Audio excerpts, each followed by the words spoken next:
Good morning guys from Kalinchowk. अहिले चाहिँ हामी कालिम्चोक आएका छौँ। हिजो एकदम हेभी स्नो भएको थियो, त्यस्तो कारणले गर्दाखेरि कालिम्चोकको अवस्था यस्तो छ। एकदम मनमोहक दृश्य। अनि म चिया पिउँदै या त्यो चाहिँ एकदम राम्रो दिनको सुरुवात हुने एउटा सङ्केत हो है। म मेरो साथीसँग आएको थिएँ घुम्ने भनेर, अनि तर साथीले चाहिँ उसको गर्लफ्रेन्ड ल्याएर रहेछ क्या होइन।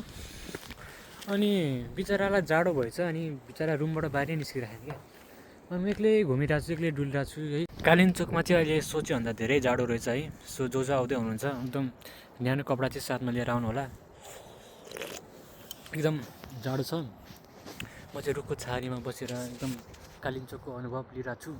So it's a good experience अनि राम्रो मिठो अनुभव भइरहेको। सो बाहिर निस्किनु कस्तो रहेछ। सो यस्तो छ नजारा, लाइफ विथ रेडबुल।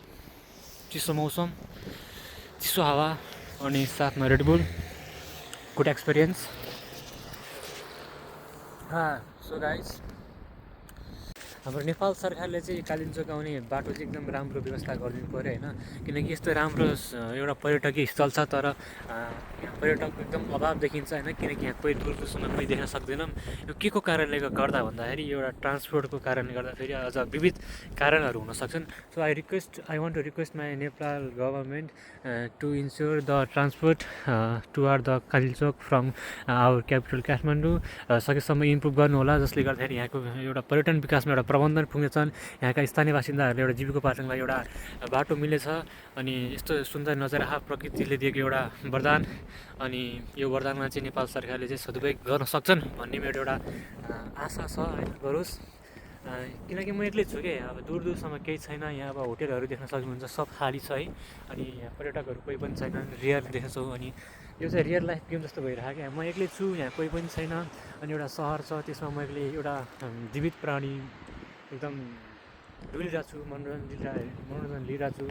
सो केटाहरू, तिमीहरू एक्लै चाहिँ कहीँ कालिम्चोक नआऊ है, किनकि तिमीहरू बोर फिल हुन्छौ। किनकि कोही पनि मनोरञ्जन साथी कम्पनीहरू तिमीहरूले पाउने छैनौ। सो आउँदाखेरि चाहिँ साथीभाइ लिएर आओस्, रमाइलो हुन्छ, वातावरण राम्रो छ। डु इन्जोयमा I am enjoying alone. Okay, साँझ पख भयो अनि हामी चाहिँ होटेल साउजीसँग अब हामी बजारतिर घुम्न जाँदैछौँ, कालिम्चोक बजार। अनि उहाँ चाहिँ हाई भनिदेऊ, हाई भनिदेऊ।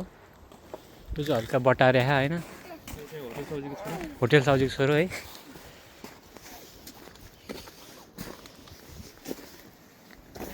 हामी कारमा बस्छौँ।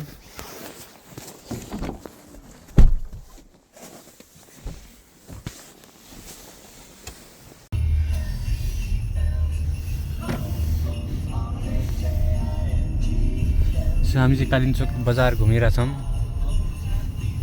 साँझ पखको यात्रा। यहाँ कालिम्चोकको स्पेसल बियर पाउँछ, लिन्छ नि कहाँनिर त्यही स्पेसल। सो गाइस, म बस्ने होटलको विशेषता चाहिँ के रहेछ भन्दाखेरि यहाँ चाहिँ 2 क्यान बियर चाहिँ फ्री रहेछ क्या गाइस होइन। अरू होटलमा चाहिँ पानी फ्री हुन्छ, मिनरल वाटर होइन, तर यहाँ चाहिँ 2 क्यान बियर क्या होइन, देख्न सक्छु तिमीहरूले होइन। So if you are coming Kalinchok, do visit this hotel. होटलको लिङ्क चाहिँ मैले नाम चाहिँ मैले मेरो युट्युबको बायोमा राखिदिन्छु होइन। So you can visit and you will not regret, just believe me, you will not regret. Do visit this hotel.